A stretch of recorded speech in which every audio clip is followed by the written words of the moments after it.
El que se resigna no vive, sino que en gran medida sobrevive.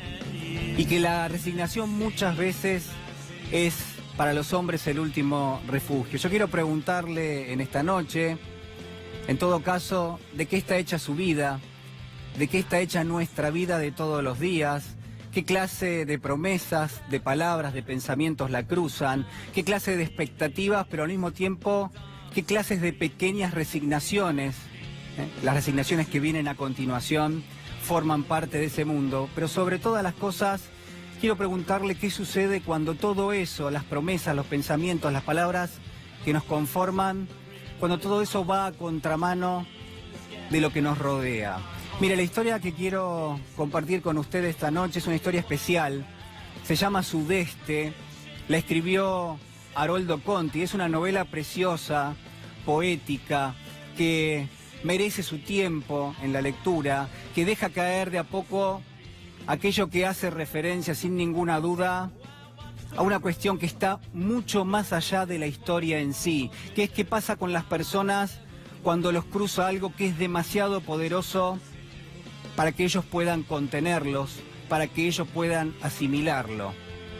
En definitiva, esta no es la historia, como muchas veces se dice, de un hombre solitario, de un hombre que vive en el medio del delta del Paraná, sino que además es la historia de un río profundo, un río que tiene rápidos, que también tiene bajos, que tiene bancos de arena, que recorta su figura a través de una ribera, de un recodo, que en definitiva habla de crecidas y también de bajantes, y que en todo caso hace referencia sin ninguna duda a lo que es el delta del Paraná, ese delta que está alejado de Buenos Aires, pero que también mira a Buenos Aires, y sobre todo de la gente que vive en ese paisaje. Un paisaje que obviamente es enigmático, un paisaje que en gran medida está recorrido por colores intensos, por flora, por fauna, que también es cambiante, dramáticamente cambiante en algunos aspectos, y que al mismo tiempo tiene zonas de oscuridad.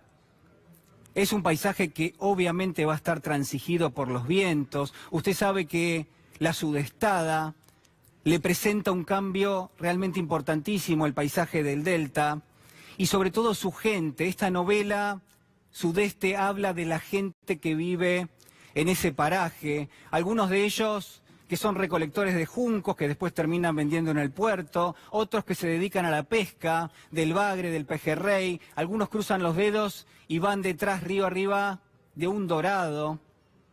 Hay quienes, y esto lo va a decir muy bien Haroldo Conti, hay quienes profesan la soledad en los parajes del delta, hay quienes están cruzados por un carácter taciturno, e incluso, como va a decir él, hay quienes en el delta animan sus vidas con cierta fatalidad.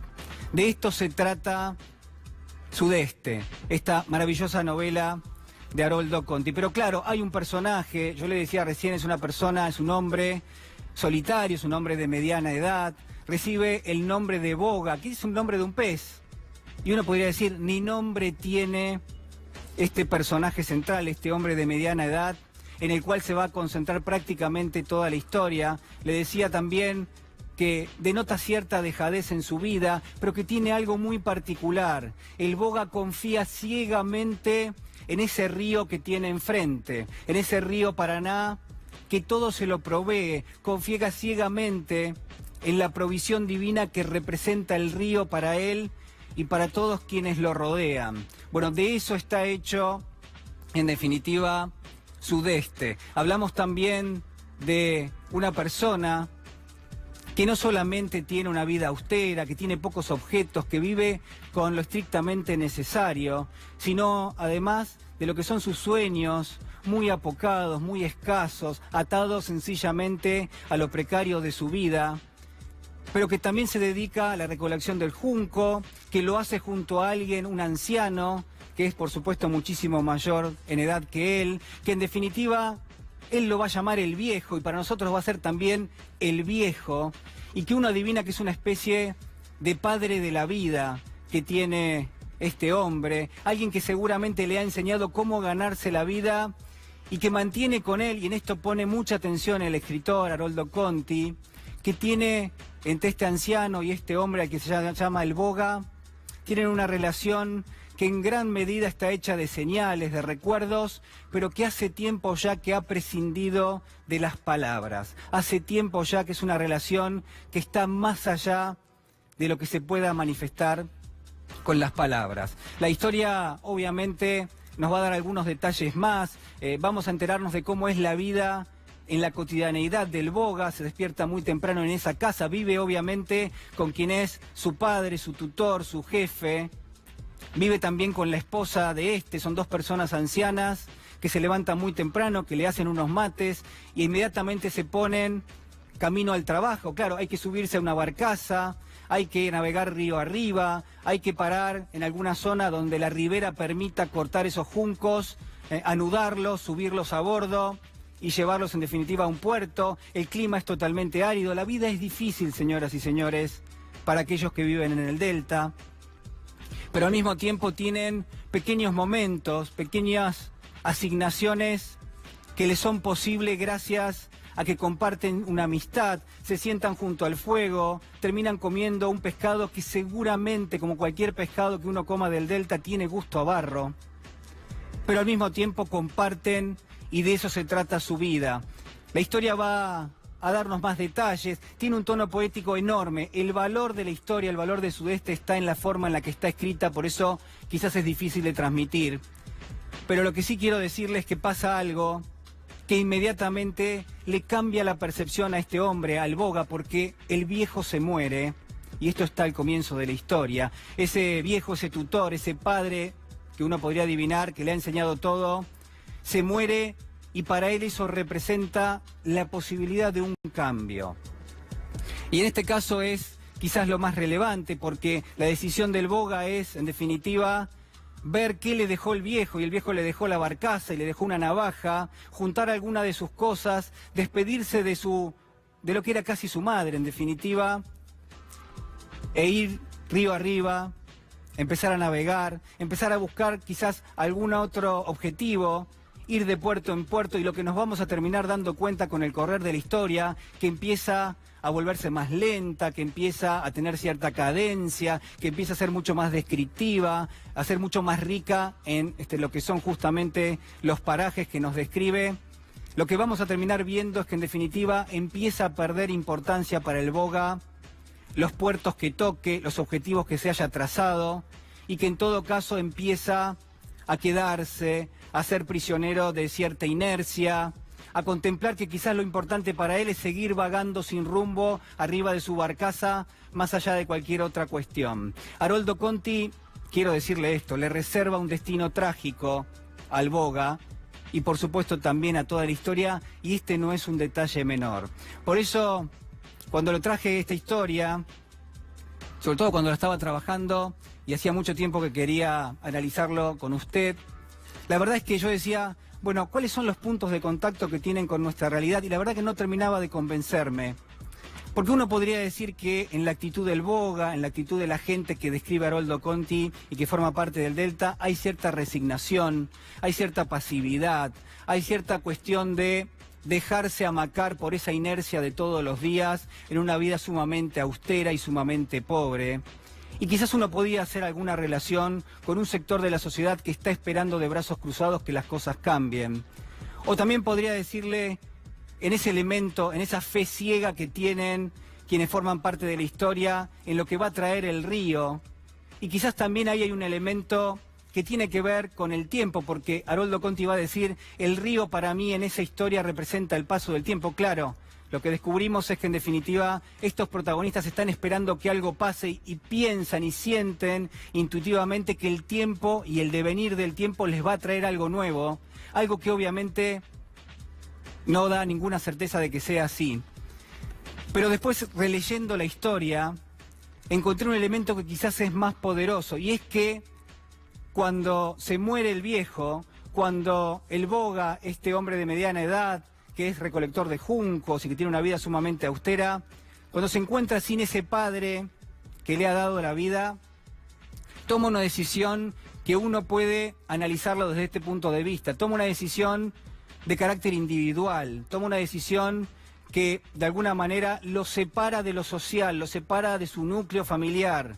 Él podría haberse quedado en esa casa, una casa también austera en el medio del Delta, podría haber ayudado de alguna manera a su madre, podría haber colaborado con los amigos de su padre que eran también ancianos, pero en lugar de eso decide tomar las pocas cosas que había recibido por herencia, la barcaza, la navaja, y hacerse río arriba buscando quizás cambiar dramáticamente su vida, buscando un golpe de suerte individual, buscando quizás algunas cuestiones con las cuales él no estaba de acuerdo en lo que era su día a día. Bueno, yo me pregunto en esta noche si en gran medida un sector de la sociedad, o quizás todos, un sector en el cual me incluyo, no terminó haciendo una lectura individualista de lo que habían sido los últimos años, no terminó haciendo una lectura individualista de lo que era en gran medida que había bajado la pobreza en la Argentina, que había bajado la indigencia, que había un empleo que se sostenía, que la expectativa en la Argentina en términos económicos y sociales por lo menos no era lo que es hoy, y que en todo caso la política había conformado en gran medida parte de todo eso que nos pasaba a los argentinos, que la política en tanto herramienta colectiva había sido en definitiva parte de todo eso. Me pregunto si a partir del 2015, de fines del 2015, un sector de la sociedad no dijo: yo me corto solo, yo puedo solo, yo voy a poder contra todo y lo que tengo, lo tengo porque me lo gané yo solo. Si de alguna manera no pasó por alto que había un contexto, que había una política, que había una preocupación desde algunos sectores del gobierno por darle un devenir distinto, por darle mayor justicia social a la Argentina que teníamos entonces. Había muchísimos problemas, hay que reconocerlo, hay que decirlo también. Había problemas que había que solucionar, pero claramente había una situación que merecía una lectura de carácter social, una lectura que algunos han tenido, quizás yo en algún punto no lo he tenido y lo reconozco, pero que claramente ahora queda totalmente contrapuesto contra este escenario que tenemos. Quiero preguntarle acaso si no hay en la Argentina un "a mí no me va a pasar", si no hubo en los últimos años un "a mí no me va a pasar esto", si en la Argentina de hoy no hay quienes hayan dicho "yo no me voy a quedar sin trabajo, yo no voy a quedar por debajo de la línea de la pobreza, yo voy a tener siempre para llegar a fin de mes", si en la Argentina de hoy hubo quienes de alguna manera dijeron que la Argentina hacia adelante no va a tener deuda externa, que la Argentina no va a tener problemas económicos, que la justicia va a ser más transparente, que lo social va a pesar más que el resto de las ambiciones individuales del gobierno. Bueno, todo eso ha quedado de lado. Es, en definitiva, una Argentina que hoy tiene mayores niveles de pobreza, que tiene mayores niveles de indigencia, que es menos inclusiva, que es más desigual. Es una Argentina donde inevitablemente ya nos podemos dejar que un gobierno que especula políticamente, que un gobierno que obedece los dictados del Fondo Monetario Internacional, decida el destino de millones de argentinos. Quiero decirle, además, que en esta Argentina hace tiempo, señoras y señores, que sopla viento del sudeste y que el agua ha comenzado a subir. Acompáñeme porque ya está con nosotros. Perdón por la espera. Víctor Heredia. ¿Cómo andas? Gracias por venir. Muy bien, por favor. Bueno, a ver, cuántas cosas para hablar. Primero agradecerte muchísimo que estés acá. Sé que tenés muchos compromisos y nada, es un placer. Para mí también, para mí también. Tenerte acá esta noche.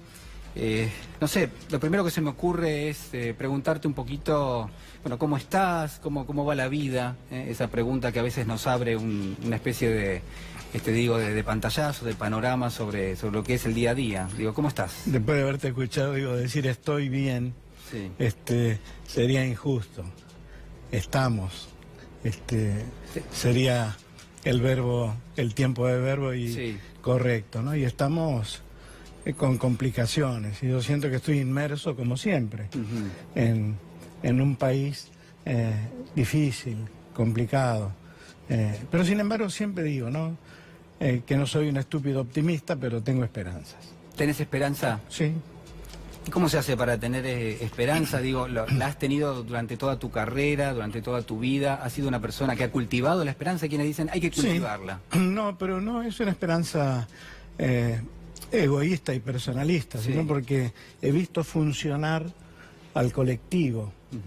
Y también he vivido situaciones realmente muy complicadas desde el punto de vista social y político en un país que se las ingenió para salir adelante pese a todo. Y por eso tengo esperanza, porque sé que hay una materia prima, una capacidad, una voluntad en la gente, en principio de reconocer sus equivocaciones, de reconocer sus errores y de buscar caminos alternativos para salir adelante. Y la Argentina siempre lo ha conseguido. Cuando vos decís que la Argentina sale adelante, ¿hablas de la gente? ¿Hablas de los funcionarios? No, ¿Hablas hablo de la políticos, Argentina, los dirigentes? de la Argentina en general. Los dirigentes son dirigidos por la expectativa y la voluntad popular, al igual que la política. Sí. La política está ahí por voluntad popular y puede desaparecer también por voluntad popular y puede modificarse, puede cambiarse. Es una herramienta que cuando es mal utilizada provoca situaciones realmente muy riesgosas como la que vivimos hoy. ¿Te parece que, a ver, yo recuerdo que este gobierno en campaña decía, nosotros no somos la política, digamos, no somos la vieja política, somos casi apolíticos, la posición era esa. ¿Te parece que la política, puede haber una política buena y una política mala? La política es algo bueno generalmente, muchos gobiernos han llegado al poder en el mundo, casi uno podría decir con ese argumento, nosotros no somos la política, que se vayan todos y nosotros llegamos porque venimos de otro lado. Sí, en realidad creo que en ese sentido se ha tergiversado una actitud, se ha tergiversado un pensamiento y también se ha consumado un engaño. ¿Cómo es eso? Se ha consumado un engaño, definitivamente. Aquí se estaba proponiendo un país distinto, un país con cero pobreza, un país en el que los argentinos tuvieran trabajo, y evidentemente se ha consumado un engaño porque está pasando exactamente todo lo contrario. Las promesas de campaña, por ejemplo, de tener una justicia transparente, de que en la Argentina, bueno, obviamente va a haber pobreza cero, digo, las cuestiones sociales más elementales, las que quizás a muchos terminaron convenciendo de votar a un gobierno porque dijo, bueno, va a conseguir la pobreza cero. Sí. Hoy tenemos más pobreza que hace un tiempo. Sí, y es muy penoso, sinceramente. A mí me da mucha tristeza porque yo soy un artista y palpo, veo, sufro junto con la gente. Uno no escribe canciones porque sí, cuando me preguntan ¿por qué escribiste informe de la situación o por qué escribiste Sobreviviendo, Todavía Cantamos? Son canciones casi son himnos, nacidas, te diría, son himnos directamente. Sí, son nacidas de la catarsis. Pero no una catarsis personal, sino de la catarsis colectiva. Colectiva. Exactamente.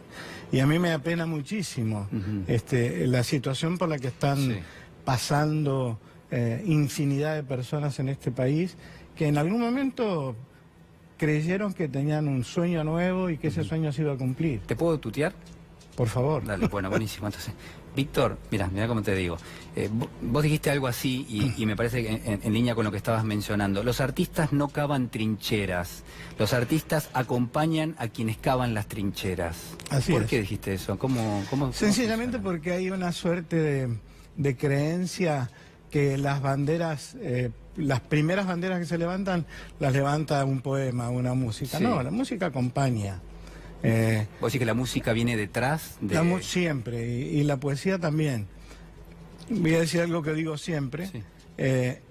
Cuando a Picasso le preguntaron muy seriamente y enojados, frente al Guernica, ¿usted hizo esto? Le dijeron. Él los miró a los ojos y le dijo, no, lo hicieron ustedes.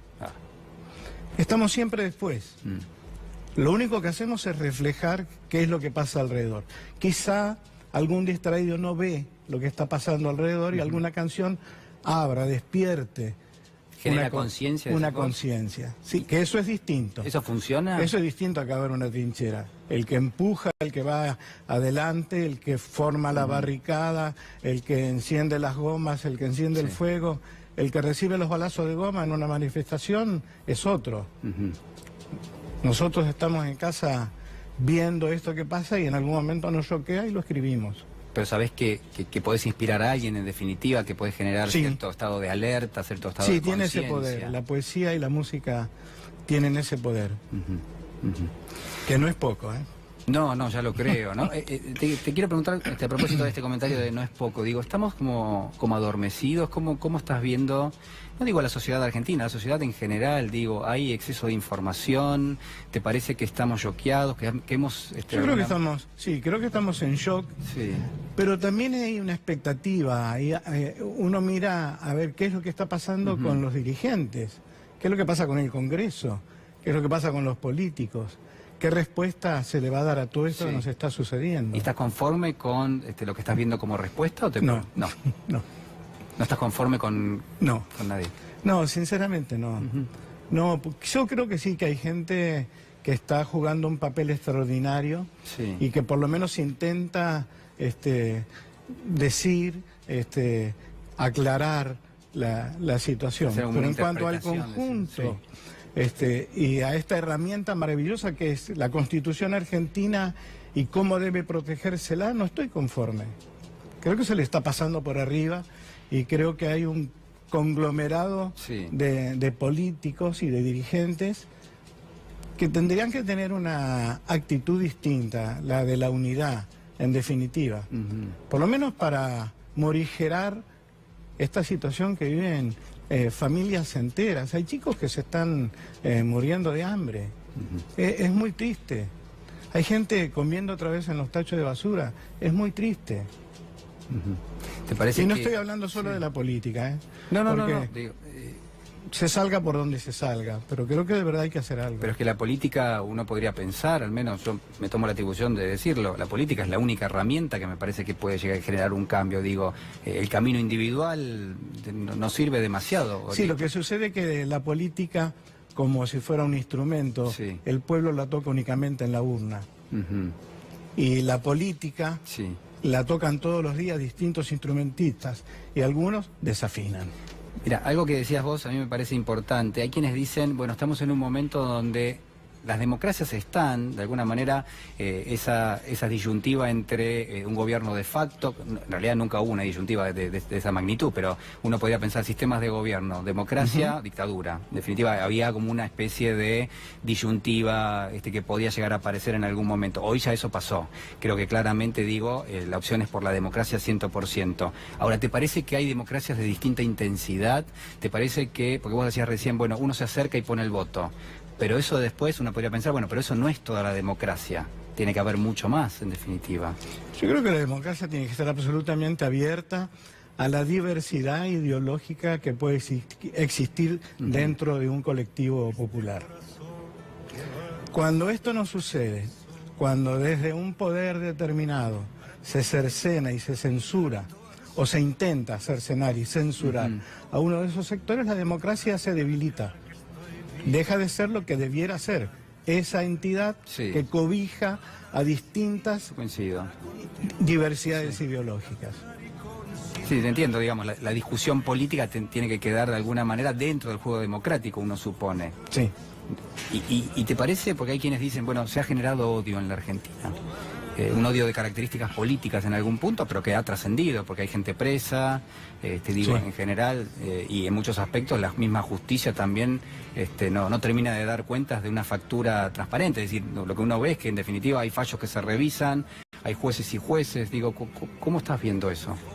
Con mucha preocupación, sinceramente, porque yo creo que uno de los ejes fundamentales, la columna vertebral de la democracia, siempre fue la justicia. Y cuando uno presiente, ve, observa ese debilitamiento, ese manoseo que se produce en la justicia, tiembla, yo tiemblo, a mí me da mucho miedo. O sea, Porque creo que está expuesta allí una intención autoritaria, o por lo menos de manipulación. Y de verdad no le hace para nada bien a este país claro, esa situación. erosiona, ¿no? La imagen que uno tiene de la justicia. Erosiona tremendamente. Y es difícil pensar en una democracia sin justicia, ¿no? Porque en definitiva es uno de los grandes poderes. Es imposible, es imposible. Y encima es un poder que finalmente uno no termina eligiendo, porque a los diputados y a los senadores, en definitiva uno los vota, al presidente también, pero a los jueces no los votamos. No, y por otra parte, el juez es el solista, por llevarlo a la parte musical, es el solista de la orquesta. Cuando ese solista desafina o toca mal el instrumento que tiene que tocar, en este caso esta herramienta maravillosa que es la justicia, cuando ese instrumento desafina, todo desafina alrededor. Vos sos un demócrata, digamos, pero no lo sos de hace unos años, lo has sido toda tu vida, Sí. y quizás uno de tus valores centrales, digo, de todo punto de vista, pero también puesto al servicio de la música, ha sido ese. Digo, ¿en qué momento pensás que fue más necesario volcarlo a la música, dárselo a la sociedad, decirles que existe esto que se llama democracia y que tenemos que llegar a eso? Digamos, ¿fue durante la dictadura o hubo otros momentos? No, yo tuve una mirada crítica sobre la sociedad desde muy chico, o sea, de muy joven.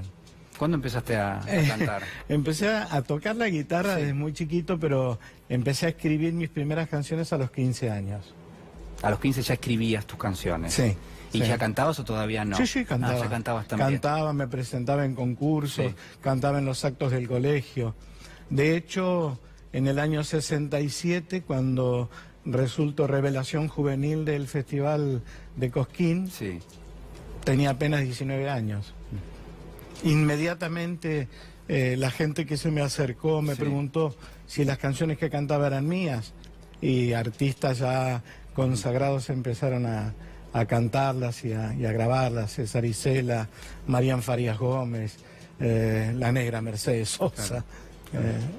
¿Y cómo fueron esos primeros años de carrera? ¿Recibiste el apoyo de alguien? ¿Te sentiste acompañado de la negra Sosa? De la negra, sí. ¿Fue importante en tu vida? Muy. Fue importante para todos nosotros. O sea, no, yo puedo decirlo, sí, para mí fue absolutamente importante, pero no lo quiero dejar ahí. Yo puedo contarte anécdotas de Mercedes, como por ejemplo que la primer gira que yo hice la hice con ella, pero yo no estaba contratado. Entonces su manager, que en ese momento era su marido, le dijo: Mercedes, pero Víctor no está contratado ni tampoco hay dinero para él. No importa, dice, yo quiero que venga y que la gente lo escuche, lo conozca, y yo le pago.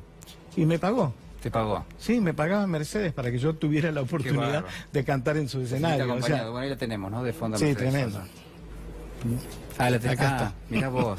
No sé si se... A ver, probemos. Mirá, ahí está, Mercedes Sosa. Una Mercedes Sosa muy joven, ¿no? Ahí en ese momento. Sí, en esa época éramos todos muy jovencitos.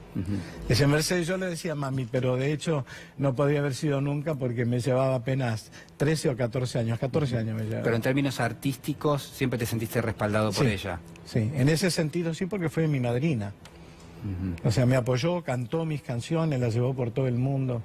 Eso es extraordinario también. Las canciones llegan antes que uno. ¿Cómo es eso? ¿Te preceden, en definitiva? Te preceden. De golpe llegás a Madrid y te presentás en un lugar, y cuando te sentás y vas a empezar a tocar, alguien te grita de la butaca: razón de vivir, sobreviviendo. ¿Y cómo fue que llegó hasta acá esta canción? Sí, por supuesto. Ya la había llevado Mercedes. Claro. Y estamos hablando de una época quizás donde todavía no había los soportes que hoy existen. No, ni hablar, claro. Y digamos, la vinculación con los derechos humanos, tu compromiso con lo social, Mercedes también de alguna manera lo compartía, ¿no? Sí. Yo fui parte también del movimiento nuevo cancionero, y el hecho de estar rodeado de artistas de esa magnitud y de hombres y mujeres de esa magnitud me confirmó la mirada que yo tenía cuando era estudiante. Y estoy hablándote de Armando Tejada Gómez, de Hamlet Lima Quintana, de la negra Mercedes Sosa, bueno, de gente de los andariegos, de los trovadores, de gente que tenía una postura frente a la canción y frente a la vida. Y yo siempre digo, yo era el retoño, era el más jovencito de todos, y ellos actuaron un poco como esos tutores que se le ponen a los árboles para que no se tuerzan, ¿no? Bueno, espero no haberme torcido. No. ¿Cómo fue la vida con tu familia? Digo, ¿tenías papás que te apoyaron en esa carrera? Sí. Digamos? Sé que sufriste mucho en la época de la dictadura también.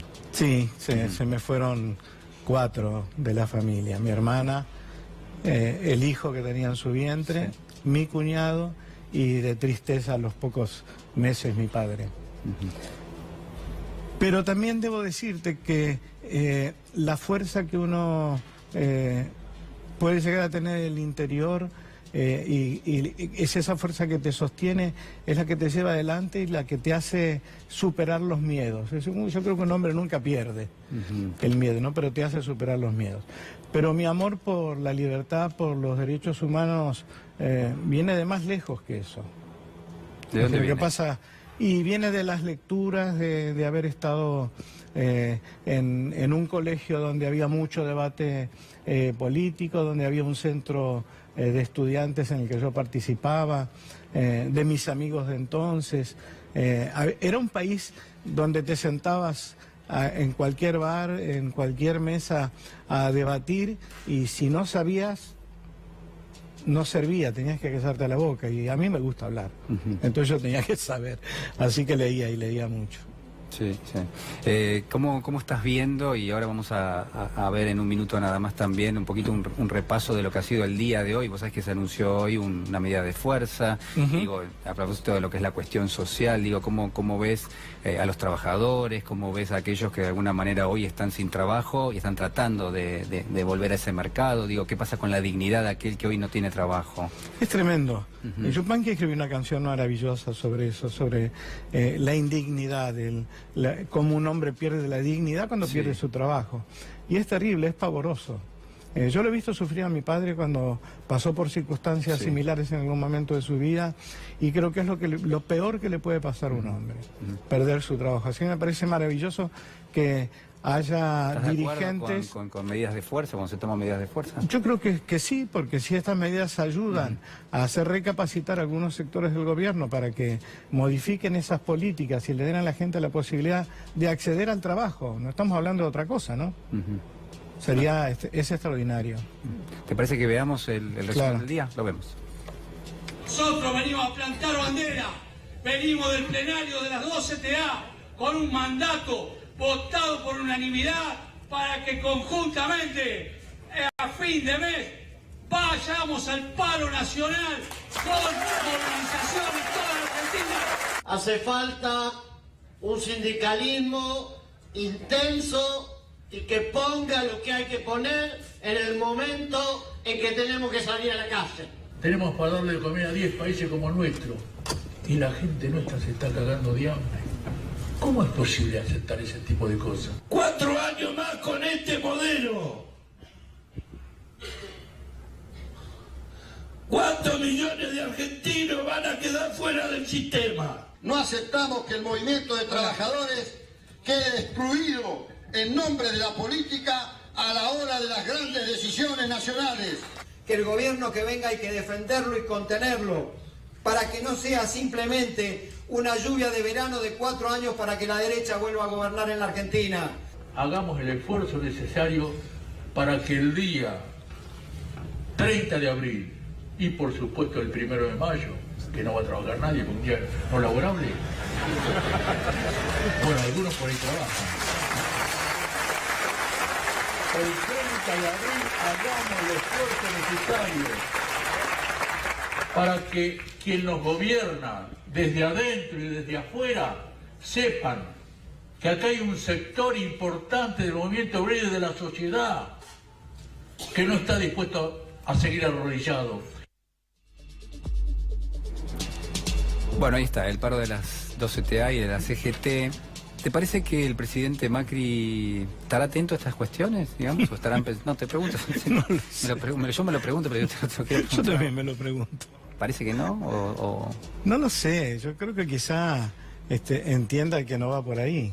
Creo que es muy crítico de estas situaciones, al contrario, supongo que le va a molestar. La Argentina en términos sindicales, hay quienes dicen, bueno, en general esto es malo. Es malo que haya sindicatos, están mal vistos. Hubo algún intento por avanzar hace algunos años, digo hace 2 o 3 años, tampoco tanto, sobre los sindicatos. ¿Te parece que los sindicatos sirven? Yo creo que sí. Por lo menos aquellos que son representativos de las Sí. verdaderas expectativas de los trabajadores. Y en materia de política económica, de política social, tenemos funcionarios en este momento que están en Washington. Nos pones cara, pero digo, están en Washington en la reunión de primavera del Fondo Monetario, pero al mismo tiempo va a haber encuentros, está el ministro de Hacienda, está el presidente del Banco Central.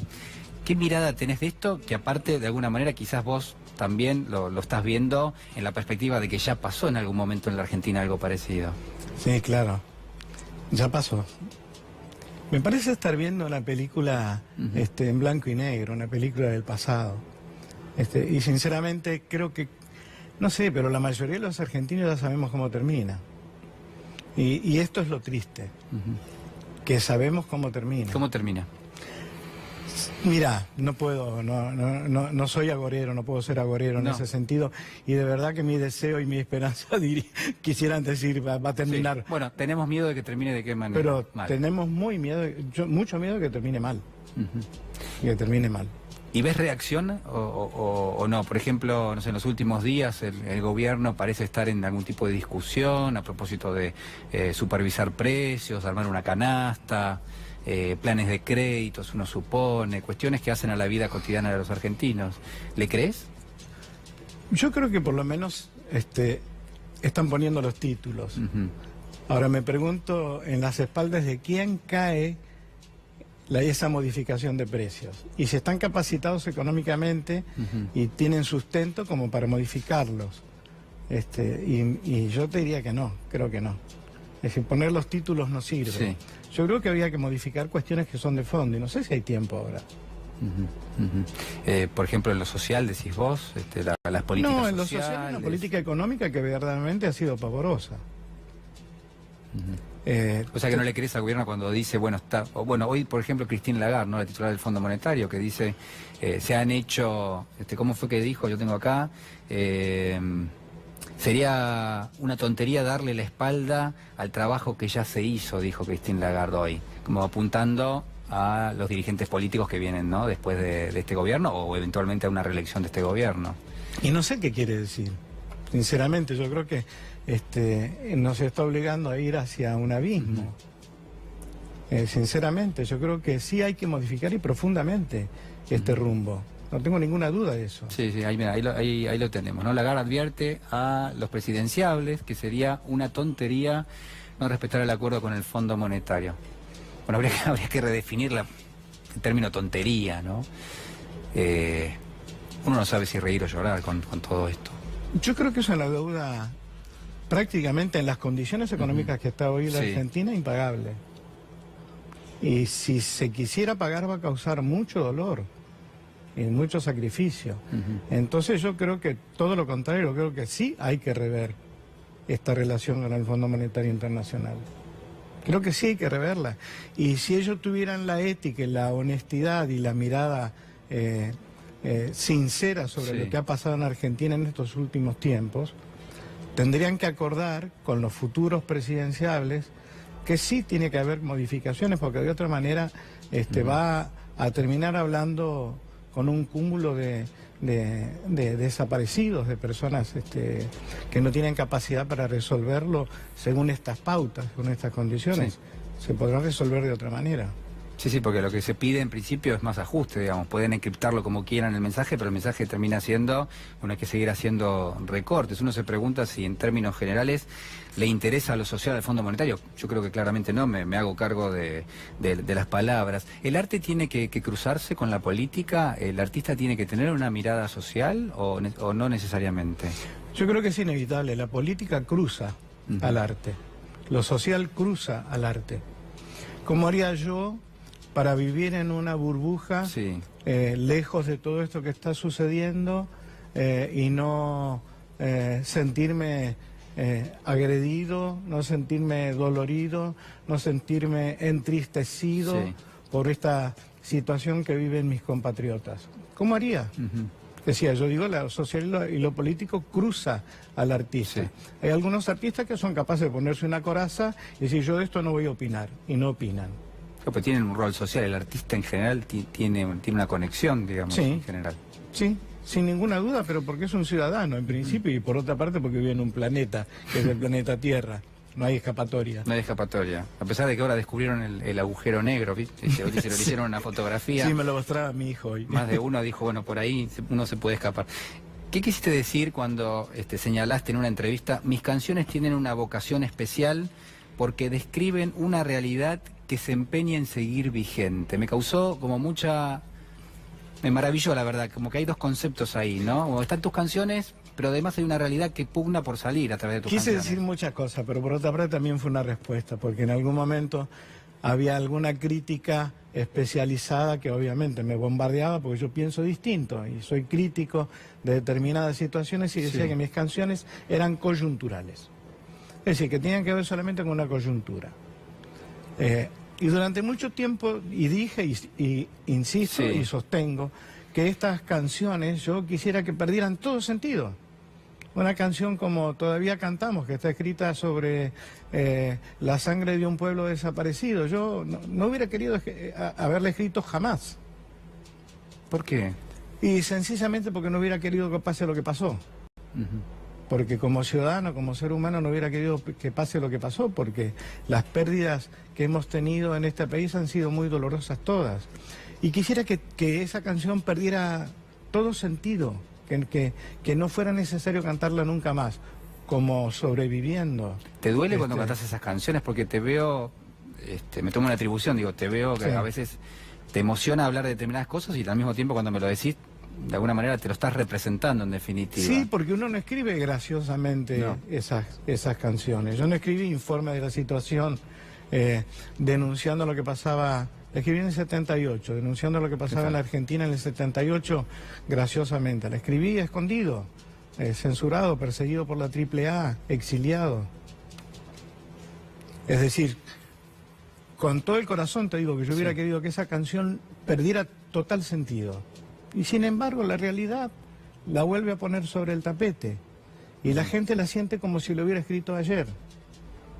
Y es pavoroso, sencillamente es pavoroso. Parece que hay fenómenos en el mundo que empiezan a emerger, muchos leen en la Argentina que quizás hay algún tipo de indicio, pero en general uno ve en Brasil un personaje como el presidente de Brasil, Jair Bolsonaro. Temible. Que es temible. Temible.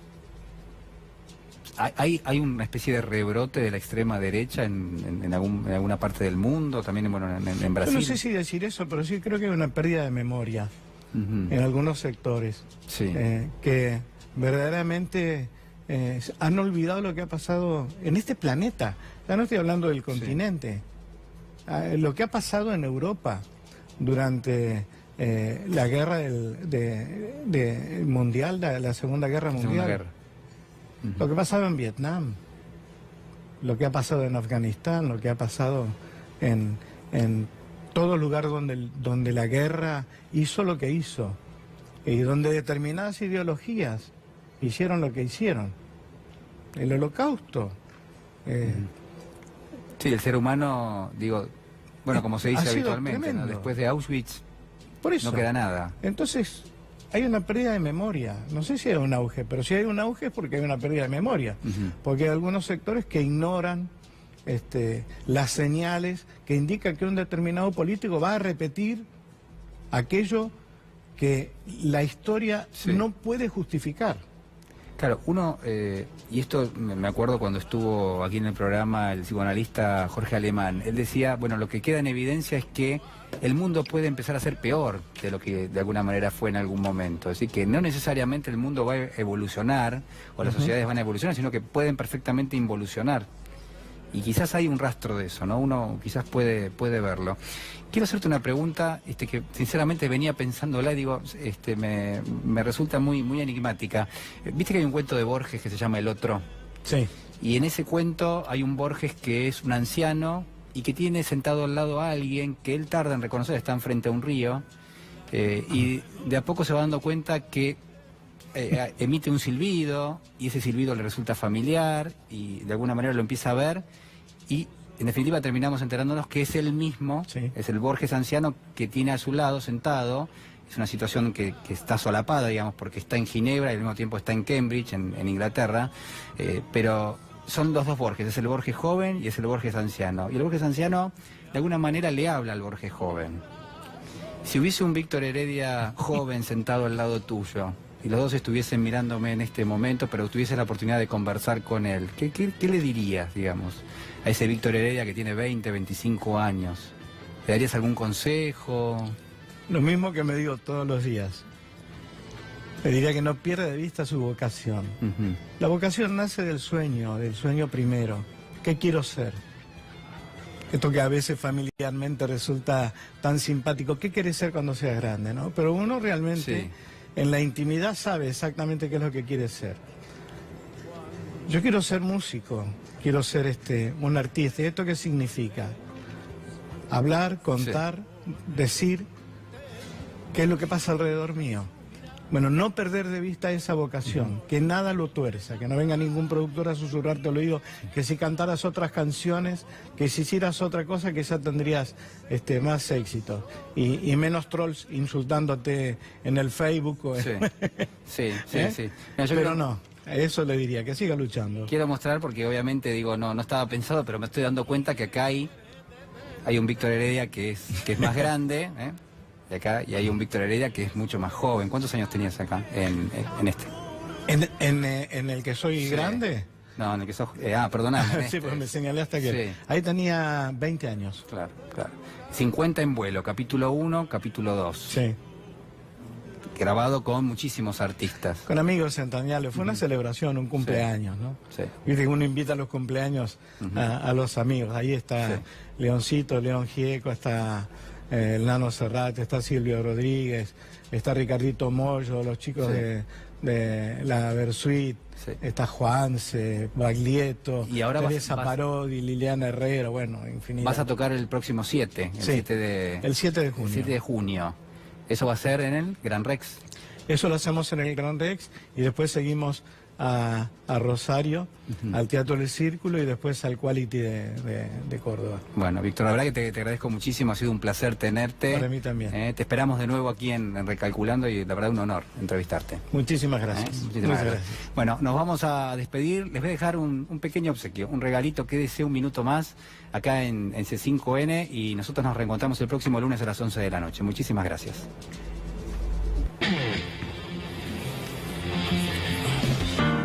De bestiario, casa tomada. Nos gustaba la casa porque, aparte de espaciosa y antigua... El primer libro que leí en alemán, que descifré en alemán, mejor dicho, fue la novela Der Golem de Gustav Meyrink. Aprovechaba esas salidas para dar una vuelta por las librerías y preguntar vanamente si había novedades en literatura francesa. Si los sueños atónitos pudiesen buscarse... Y estaba el negro Benín, el gato preferido de Soriano, que cuando vio mi saltito se asustó y pegó un salto. De 1953, 2 años antes de los acontecimientos de Barracas, un muchacho alto y encorvado caminaba por uno de los senderos del Parque Lesage. Y aquí que Daniela un día conversó con los ángeles, ligeramente derrumbados sobre sus senos poéticos. En tus cerrados ojos, persistente, será el mundo que has visto. Una gambeta blanca, pero todo en cámara lenta, muda, como un vacío que se hubiera chupado el rugido de la tribuna, solo Blasina planeando en blanco y negro para con...